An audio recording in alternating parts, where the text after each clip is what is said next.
Namaskaram Sadhguru. You said that depending upon how compulsive we are and as per our karma we attract certain situations or life arranges itself accordingly. But for an enlightened being who has no karma, what determines the nature of situation he or she gets into or the way life pans out? We have seen you face some of the most challenging situations. What is the mechanics behind this?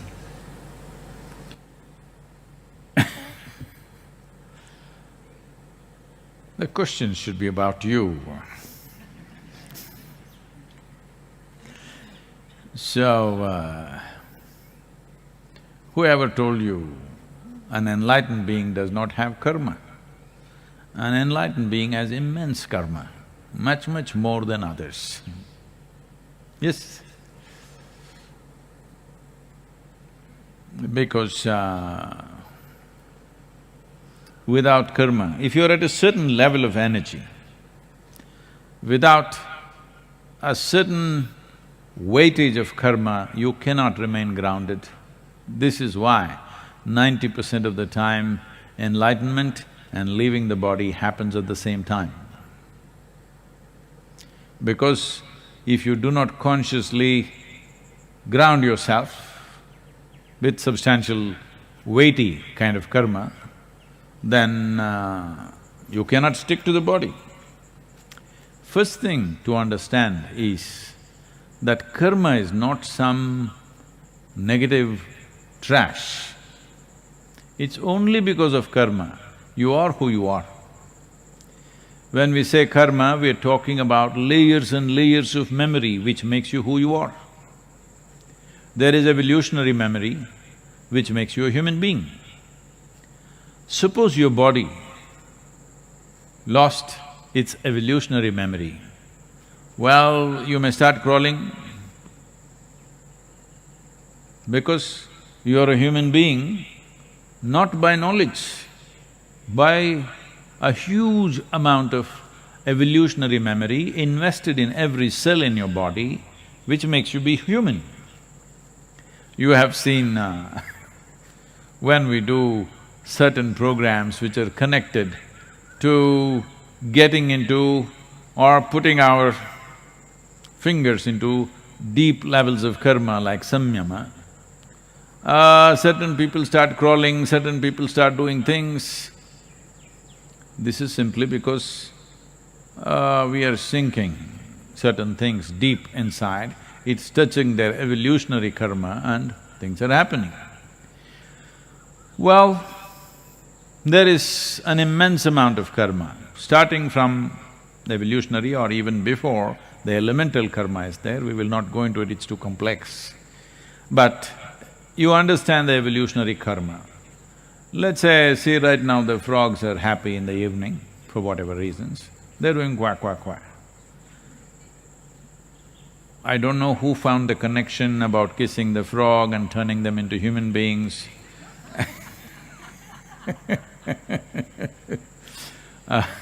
all those things, but suppose you lost your evolutionary karma and somewhere around amphibious life, somewhere around a frog, you stopped. After that, what memory you had is gone. Suddenly, you may be a princess, but you will turn into a frog. Yes? Because it's this memory which is so invested in every cell in your body, which gives you a human form and a sense of being human being. So who you are, essentially, the shape and form of you is just karma, because it's memory.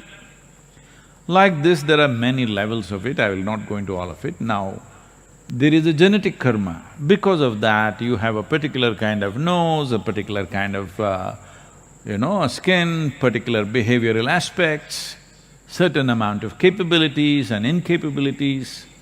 Genetic karma is there. After that, your own stuff is there, articulate, inarticulate, and now conscious karma. Now, karma is not a negative thing if you know how to use it. But if you do not become conscious enough to use it, then it runs like a software.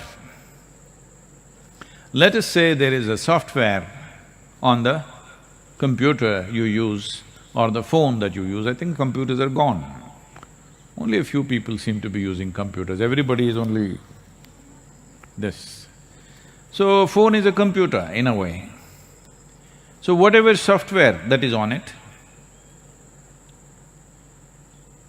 well, whatever work you're doing, let's say every 11 seconds, I'm choosing that number intentionally, every 11 seconds you will do boom, boom, doom. Every 11 seconds it's good boom, boom, doom. Believe me, after a few months, you yourself will start doing every 11 seconds boom, boom, doom. Yes, you will. But the software is only in the phone. But if it keeps on doing it every day, see right now the chant is going on around the ashram, some of you, why is it going on all the time? But slowly, unknowingly, yoga, yoga that's how it is. We are programming you towards liberation. Many people and you yourself may be programming yourself to bondage. Because a whole lot of people are always trying to build bonds with something or the other, because they think only by tying themselves to something or somebody, they will feel safe. If you have a bond, with age, it becomes bondage.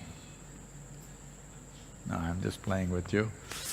But all bonds, unconsciously developed and unconsciously it exists with you, become bondages.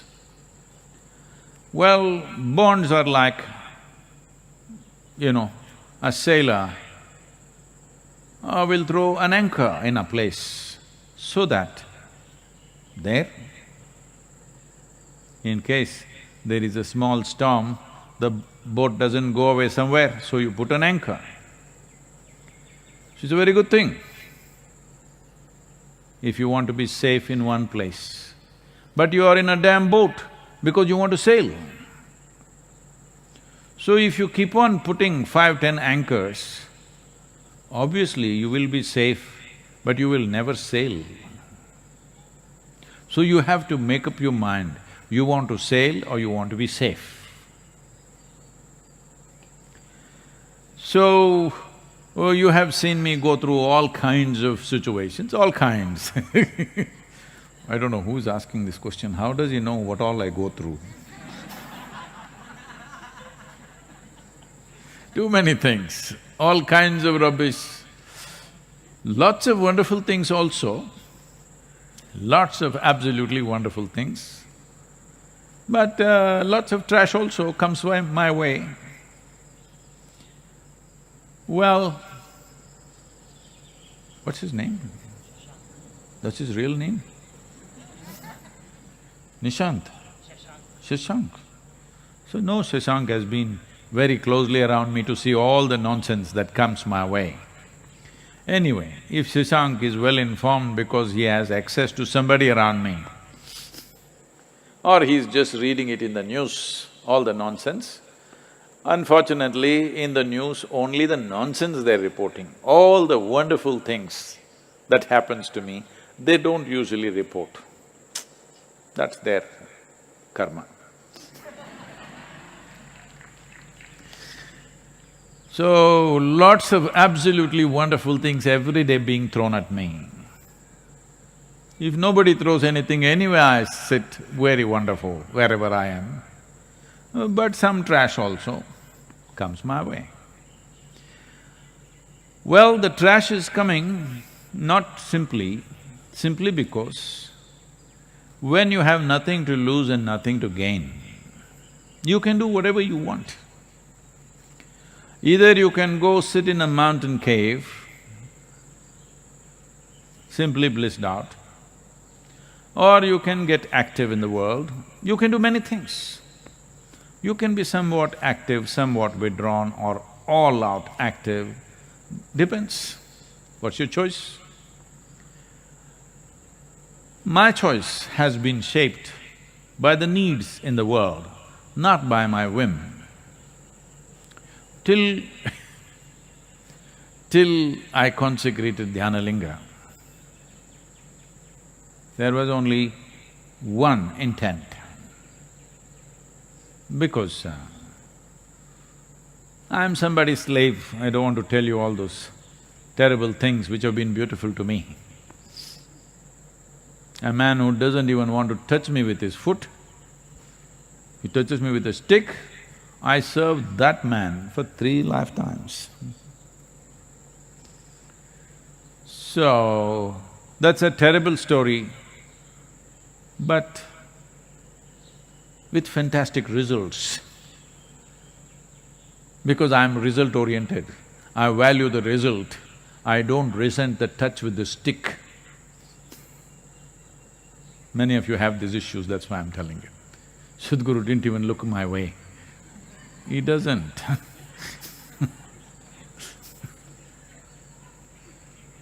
So, because my activity since Dhyanalinga, till then I was not bothered about anything else, just one thing. I thought that's it and with that I will even end. Because I had not created an intent in my mind as what I will do beyond that. So things collapsed, things happened, whatever, that's all history now, every one of you know it probably. When the body began to collapse very badly, when my basic structure got very badly damaged and became almost like what to say, little crippled, then it became like a challenge, let's see if we can get back. And there were also some absolutely wonderful and dedicated people around me who were willing to give their life if necessary. So for their sake and also as a challenge, if we can really build back the system, we took up certain things and started working, which is another kind of karma. Well, those of you who have seen me since 99, that is 1999, because a whole lot of millennials who do not know there was a 20th century, you know. So in the year 1999, if you had seen me, and today you're seeing me, well, in terms of physical well-being, I'm leaps and bounds ahead of what I was 20 years ago. In 20 years, decline should have happened, but in 20 years, I'm way better than what I was. It's clearly visible in every way. So, once we successfully built back the system, then the question was, okay, what the hell do we do? My long-term dream, you know, that I will ride away across the world, not a care in the world, simply full tank, open road, gone. That was the dream of that time. Even if my stomach was empty, it didn't matter. Motorcycle tank was full, road was empty, this virus time, this lockdown time, should be really nice to ride. Almost every road is like a racetrack, but I'm not allowed to ride, so So, that dream I thought, shall I revive? But all the people around me, without them I wouldn't have had the intent to go through that enormous striving that it took of almost 3 years or 3.5 years to build back the system. I wouldn't have had the intent without all these people looking hopefully at me. If I didn't have that, I wouldn't have had the intent to build it back. So then naturally got involved with people, their spiritual process. Then when you went to teach spiritual process, then you saw people are hungry, somebody is sick, nothing happening for them, so we got involved in the social process. Then we saw even if somebody is just about getting enlightened, there is not even a tree in the village, so we started planting trees to a point where people are calling me tree planter. So all this karma. But what do you think? Look at me and tell me, you think this karma is taking a toll on me? Sometimes I might not have slept well, I may look little, but does it look like it's taking a toll on me? Because I want you to understand, all of you, get this straight. The simplest way to deal with all the humongous mountains of karma that you may have, because if you have a Himalayan-sized karmic background, it's very good. That means you have a complex structure. But if this complex structure tortures you and you will use your torture to torture everybody else around you, then it's a disaster. But if you use this complexity, because complexity is needed to come out with very significant solutions. If you have no complexity, usually you're called a simple fellow in England. In India, we call them simpleton. People will have compassion for you, but no passion for you. Yes, it's a sad way to live. So now, if you want to deal with your karma, the simplest thing is, you sit here, absolute dispassion for this one, total passion for everything else. This is all. Right now the problem is, people have enormous passion for their life, but they have dispassion for other people's well-being and suffering and whatever is happening. This is why right now the world is saluting the doctors and nurses who are sticking their life out there to work for somebody, because they are showing passion for other lives and dispassion for themselves. This is a sure way of release. So this is all you have to do. You must reverse the equation. Too much passion for yourself, no passion for others, no. Absolute passion for every life around you, total dispassion towards yourself. You don't worry about all this karmic nonsense. You are gone. You are free from this rubbish.